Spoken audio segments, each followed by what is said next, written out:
તો કેમ છો પબ્લિક? આજે મારી તબિયત બહુ જ ખરાબ છે એટલે હું કંઈ બહાર પણ નહીં ગયો. ગૌરવનો પણ ફોન આવેલો, મુકેશનો પણ ફોન આવેલો કે ભાઈ વિસર્જનમાં આય. પણ મારી તબિયત બહુ ખરાબ હતી એટલે હું નહોતો જઈ હતો. પણ આપણે વિસર્જનમાં જઈએ ખરી. તમે જોઈ શકો છો આપણી લાઈનની અંદર નાના છોકરાઓએ બનાવેલો. વિસર્જન માટે પાણી તૈયાર કરી દીધું છે અને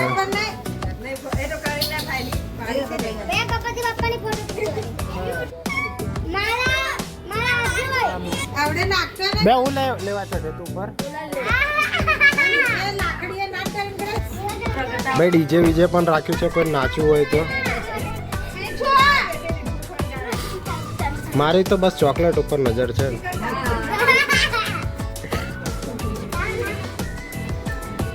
સમય થઈ ગયો છે.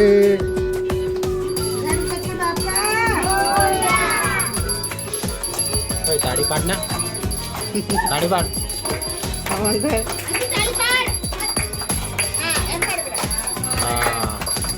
તો ભાઈ તમને સ્પીકર પણ બતાવું. ભાઈ આજે સ્પીકર અલગ છે, નહીં તો ટ્રક જેવું સ્પીકર હોય છે આપણી જોડે. એ પતી ગઈ છે.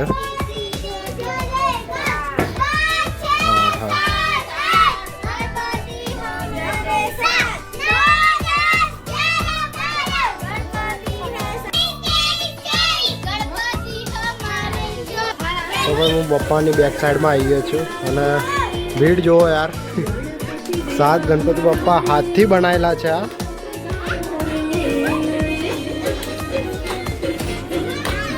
કાબરિયા જોવો પ્રસાદી ખાવા માટે. આમ તો હું પણ પ્રસાદી ખાવા માટે જ આવ્યો છું અહીંયા. ભલે મને શરદી ખાંસી થઈ ગઈ છે.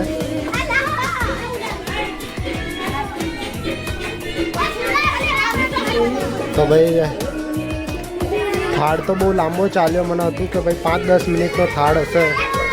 અને ભાઈ ગુલાલ જો, ગુલાલ માટે તો એ ભાઈ સીધી પ્રસાદી ધરા વગર જ આપવા માંડ્યા. Oh my God.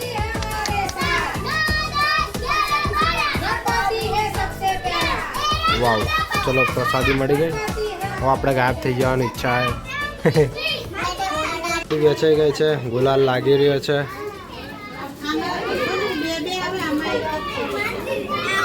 ભાઈ આપણી કિસ્મતમાં તો યાર 4-4 છે ભાઈ. મારા ઉપર નહીં તો પણ યાર ઉડાડ્યો ખરી.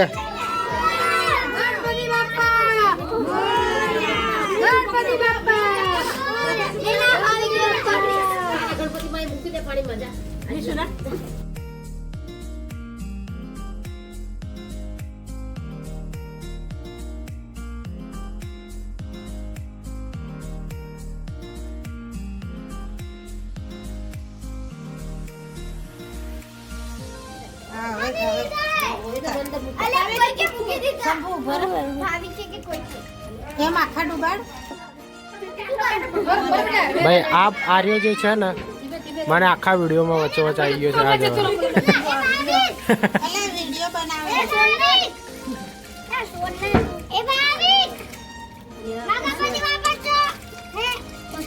ગણપતિ બાપા છો હવે ઘરે જતા રહે નથી સીધી જોડે હવે.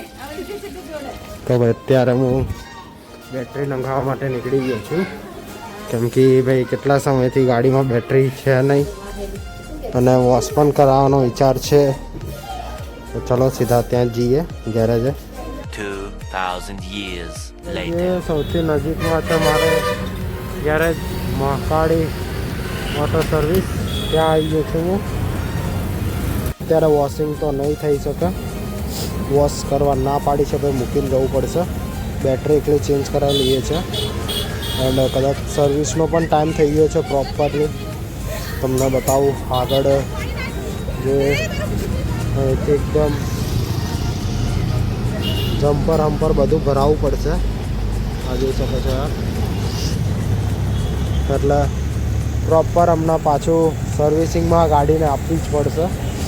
ઓઇલિંગ બધું લીક પણ થઈ રહ્યું છે એટલે નવી નાખી દીધી છે. પણ ફોન હજી સ્ટાર્ટ થયો નથી એટલે અવાજ આવ્યો નથી આપણી ગાડીનો. તો એ બતાવવું પડશે લકીમાં તો આમાં કંઈક અડધો પોણો કલાક જેવું થઈ જશે આપણું ને જોઈએ કદાચ સ્ટાર્ટિંગમાં સ્ટાર્ટ થઈ જાય. તો ભાઈ હું અહીંયા આવી ગયો છું હોર્ન રિપેર કરાવવા માટે. મેં કીધું ભાઈ કંઈ ટાઈમપાસ કર્યા વગર હોર્ન રિપેર કરાવી દઈએ. અને ભાઈ કંઈક સ્વિચની ખરાબી બતાવી રહ્યો છે. હોર્ન વાગ્યો ખરી મારા સામે. અને આ ભાઈ આપણે ગાડીને ચેક કરી રહ્યા છે. એન્ડ હજુ વાર લાગશે થોડી, કેમ કે ભાઈ કંઈક ખરાબી બતાવી સ્વિચમાં મેં તમને કીધું એટલે. તો ભાઈ હું બેટરી નંખાવીને આવી ગયો તો જલ્દી. એન્ડ હું શૂટ નહોતો કર્યો કેમ કે ભાઈ હેલ્મેટનું નહોતો લઈ ગયો. અત્યારે કંઈક 9 વાગી રહ્યા છે અને હું જાઉં છું પપ્પાની દુકાને પપ્પાની હેલ્પ કરવા માટે. તો ચલો જઈએ સીધા પપ્પાની દુકાને. આપણે આવી ગયા છે પપ્પાની દુકાને. તો ભાઈ ભીડ તો છે જ સખત.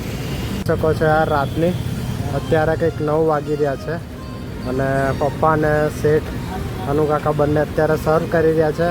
બીજા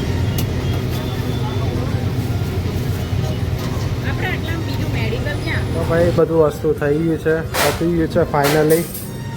ભાઈ ભાખરી કમ્પ્લીટલી પતી ગઈ છે.